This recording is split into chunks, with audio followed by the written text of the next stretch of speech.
Hello everyone, welcome back to my channel. My name is Anu. I'm a holistic mindset and life coach, and I'm here to remind you that you can be, do, and have anything that you want. Today's topic can be a little bit controversial, and to be honest, I tried avoiding talking about it, but it's been one of the major topics that I wanted to address, and I thought, if not now, then when? And if not me, then who? So we're talking about shadow work, and you might have known it from the title already, so there's no surprise. A few years ago, when a lot of things were unfolding in my life, which were not in my favor, and it pushed me deeper and deeper down towards the bottom, I got into shadow work because it was quite a hit topic and everybody was talking about it, and everybody said you need to heal, and it's all the past traumas because of which, we are not able to experience happiness and have a fulfilling life and experience joy or experience love. And I have to admit that I spent hefty amount of money and copious amount of time. I think time was the most precious thing there, that I invested in shadow work. And I went to different places, I went to different practitioners and whatnot. And this video is by no means throwing any shade on anyone's art or anyone's practice. I'm speaking from my experience and my realization of what actually is shadow work. I used to believe in that narrative of healing, and I came to a point where I realized this can be a lifelong process. To which extent am I going to heal? When do I know healing is done? When do I actually get to live my life and be happy and joyful and experience love and abundance? When do I start it? And I felt like I was being punished. I felt like I'm paying a price for all my past experiences, for my traumas. That's our understanding. But to know I am not that. To understand consciousness is different because it makes you powerful. There's no punishment involved. You're not paying price for anything. You don't have to wait for something to happen for you to be happy or to live a fulfilling life. The entire concept of shadow work became famous because of Carl Jung. He was the one who talked about the shadow self. And what he said was, unless you make the unconscious conscious, it will direct your life and you will call it destiny. So what people understood from this was, unless you make the unconscious conscious, okay, so unless I dig my past and figure out all my traumas that are unconscious, because it's not manifest, it's latent, right? It's not in front of me, but that's the structure of my foundation. So until I make my unconscious or latent, what I'm unaware of traumas, visible, I bring it up to the surface. If I don't do that, I will navigate my life based on it, and I will call it destiny. What do you forget? What are you unaware of? Most of the times you're not unaware of your traumas. Most of the times you're not unaware of your responses. What you are unaware of, what's hidden, what is unconscious, is who you truly are. And yes, we've got a beautiful resource, the tool of inspecting, but we use it in a wrong way. And when Jung mentioned this, he also mentions about the golden shadow and the dark shadow, which no one talks about. What is the golden shadow? Golden shadow is when you go out and about. In your life, you come across people that you admire, sometimes even on the street, sometimes people you meet, and there's certain qualities of that person that you appreciate and you say, wow, that's such a beautiful trait, that's such a beautiful talent, that's such a beautiful quality, that's such a good personality. I wish I had that. I don't have it. I wish I was that person. Don't you say that? And the golden shadow is when you realize that you are able to pick up on all these good qualities that you believe you don't have, but you're able to do it only because they exist in you. They're latent. They're inactive, but they exist in you. In your unconscious, that's why you can relate to these beautiful things or these beautiful qualities. That's the golden shadow. And what's the dark shadow? The same thing, but when you see bad qualities in people. When you see anger, when you see hate, when you see crime, you're disgusted. It repels you. And you can tell that I would never in my wildest dream do something so hideous, so gruesome. But if you can identify with that, it still exists in you. It's latent, it's inactive, but you can relate to it only because it exists in you. That is your dark shadow. And we all have it.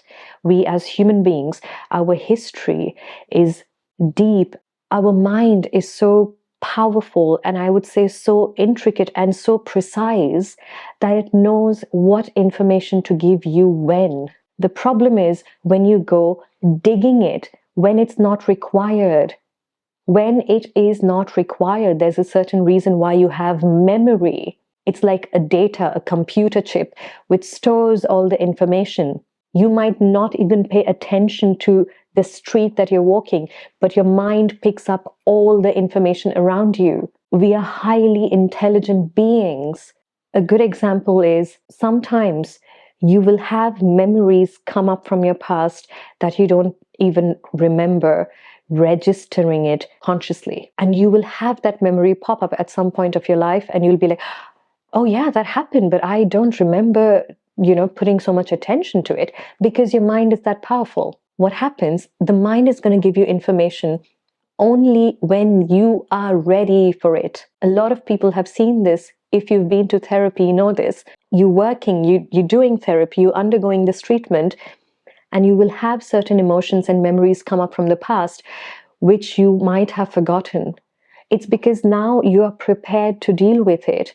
But you are going through therapy in a different way every day. If you have the capacity to reflect, if you have the capacity to sit still, to close your eyes and to understand where's this coming from, you're doing it all your life, hopefully. Self-awareness, hopefully you're doing that. And it's not something that you need to do externally and dedicate some time. It's a practice that happens automatically throughout the day. And when these memories from the past come up, the mind is just aware, oh, now she is ready to deal with this, so I can give her this information.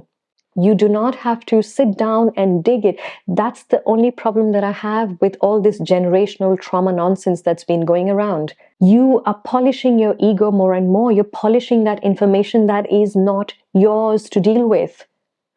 I'm not discarding what's happened in my ancestral line. I am not discarding it, not disrespecting it. But if I were to think of my ancestors and all the things that they had to bear and go through, me comfortable in my apartment, taking a tram or a train, driving somewhere, buying a plane ticket, my life is comfortable. Might not be the best for everyone in this reality, in our day and age, but it's luxury. For them, it would have been a luxury. For me to able to pick up my phone and call my brothers as and when I want, even though we're in different parts of the world, that would have been a luxury for them. And those people, my ancestors or your ancestors, they've gone through things that we cannot imagine, and we would not perhaps be able to survive the way we are today. And we do this generational healing thing, and then we forgive them. They went to war, famine, drought, being attacked by wild animals in the wilderness and surviving for food and shelter and clothing and whatnot, immigrating, traveling for days without food or water, doing all of that for us to be here. And then we have the audacity to sit and meditate on all the things that they did wrong and then say, I forgive you. Where's the humility? Where's the gratitude? The same thing we do with our parents. This is my entire problem with generational trauma. We don't know what they had to do in order to survive. We will never know. They did everything in their best capacity. And we should do it too. Instead of blaming them, sitting and doing my shadow work and figuring out what went wrong where, that's not shadow work. because you're doing something that's against nature. You're doing something that you are not supposed to do. It will come up. The memory that is supposed to show up, your traumas that are supposed to show up, will show up. You don't have to leave your lane and halt and pause your life to dig it. No one has asked you to be Sherlock Holmes there. Just leave it. It will show up. Trust me, it will show up. We all are aware of our flaws. We all are aware of what triggers us. We all are aware of what we do not like. We all are aware of what I want to avoid. We all are aware of what went wrong in the past, major events. And then to know, I am not that. I am not that. Even my body is not what it used to be yesterday. Even my body, even my hair, my skin, my nails, my organs, everything.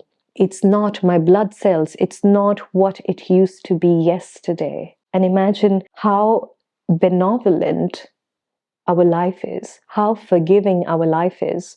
But why do we make it so complicated? Why do we want to sit and dig? Because we are looking for explanations for our misery at the moment. I am miserable at the moment, so I need to figure out what went wrong. This is not the point and scope of shadow work. And to begin with, what exactly is a shadow? If you think of it, what is a shadow? So there's light. Anything that blocks the light creates a shadow. So there's a source of light, something blocks it, there you have a shadow. And these blocks that come in front of the light are your difficulties, are your beliefs, are your traumas, if you want to say it that way, are your limitations, are your experiences from the past. And to resolve that is to know that this is not me. It's an experience. It's not me. I'm the one observing it. But no one talks about you being the light. You are the light. The entire point of shadow work should be to make you aware of who you are. You are the source. You are the light because you are divine consciousness. You are consciousness.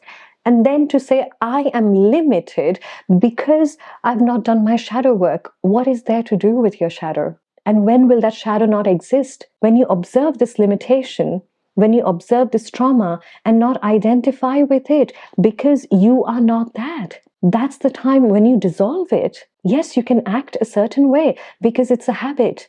I'm not denying that.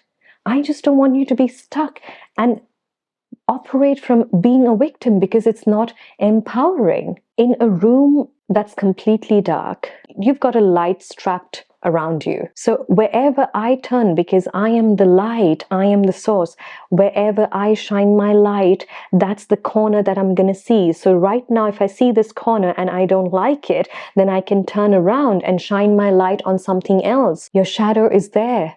Yes, but it's a shadow. What is more powerful, shadow or light? You tell me.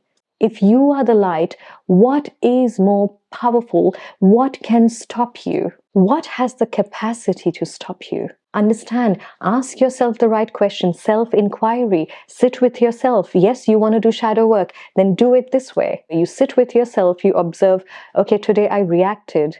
Today I got angry. Why did that happen? What was my participation in it? Fine. Is that moment here now? What can I learn from this situation? Perhaps I can learn to observe it and not react. Perhaps I can learn how to respond and not react. Can I change something there? Now, at the moment, what do I have now? Right now, what do I have? That's how your shadow work should be. So right now, if there's something that I don't like, how can I shine my light on it? You are the source. You are the one. You are bearing the light. What are you searching for? What are you looking for? What's the rush? Where are you going? Where are you heading? What are you missing out? You are the light. You are the answers to everything. You are everything that you're searching for, you're looking for. Do you have these moments when you have something with you all along, but you've turned your entire house upside down looking for it? Car keys, maybe. You have the car keys in your pocket and you're searching everywhere. Or you have your glasses, you have them on your head and you've been searching everywhere looking for your glasses, but you had it all along. That's how we get misguided. That's how we get lost, because we believe we are not enough. That narrative has to change. Learn to love, respect yourself, and know who you are. I will probably do a separate video where I just talk about consciousness, just purely, I just want to talk about consciousness and remind you who you are, because you will not need anything or anyone after that. It's a rabbit hole, and it's a dangerous rabbit hole to go down that shadow work the way we've been doing in our day and age. And it is shameful that we empower people to find fault in other people, to find fault in our civilization, to find fault in our ancestors. It's extremely humiliating to think of it. You cannot fathom what's happened in the past. You cannot, because you are not there. Your life is your responsibility. Before pointing fingers and finding fault in other people, sit with yourself and know who you are. Your shadow work is going to be this. Your shadow work is going to be one decision. That's it. The more you're afraid of something, the more it's going to come up in your reality. Sit with your fear and see, it is so irrelevant. It doesn't have a basis. Your fear is just like a cloud. Your anxieties are like a cloud. And I understand, I'm not coming from a place of being heartless or not having empathy. If at all, I'm extremely sensitive and I have a lot of empathy, but it breaks my heart to see how people have been misguided and they're being misled into all these beautiful things that are simple, but we cannot digest it because we've been conditioned to believe it is complicated. Life is complicated. We need to fight. We need to fix. I was also in that position. I was also in that situation. And my experiences, if at all they could teach me anything, it could teach me about consciousness, and everything else became off the pedestal, irrelevant, insignificant after that. So just know this video is coming, or all my content comes from a place of love and care and a source of being helpful. I just want to remind people of who they are. Believe it, know it. Light is your reality. Love is your reality. That is your being. That is your core. You are light. You are love. Nothing can stand in between that. Nothing can be bigger than that. And that's why I'm here, to get you out of it, to help you get out of it. But you will be doing the work eventually. It's not me. I can be the little reminder. I can be the one who can give you a helping hand.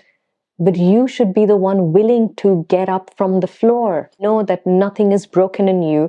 Nothing needs to be fixed. You are absolutely fine. You are more than capable of having and experiencing everything that you desire. More than worthy of it. Just remember who you are. And yes, when you have these conditioning come up, when you have a certain response, you react a certain way, just observe it and know, if I can observe it, I am not it. I am not it. I can watch it. I can observe it. I'm the spectator witnessing something. I'm watching an act. I am not it. If I have the capacity to look at it, I'm not involved in it. Remember that. Remember your position. Remember how powerful you are. I hope this video was useful. If you are new to my channel, please don't forget to subscribe and also like the video and leave a comment, because it helps the video reach out to other people as well. I'm sending you lots of love, and I'll see you all next Friday with a new video. Bye.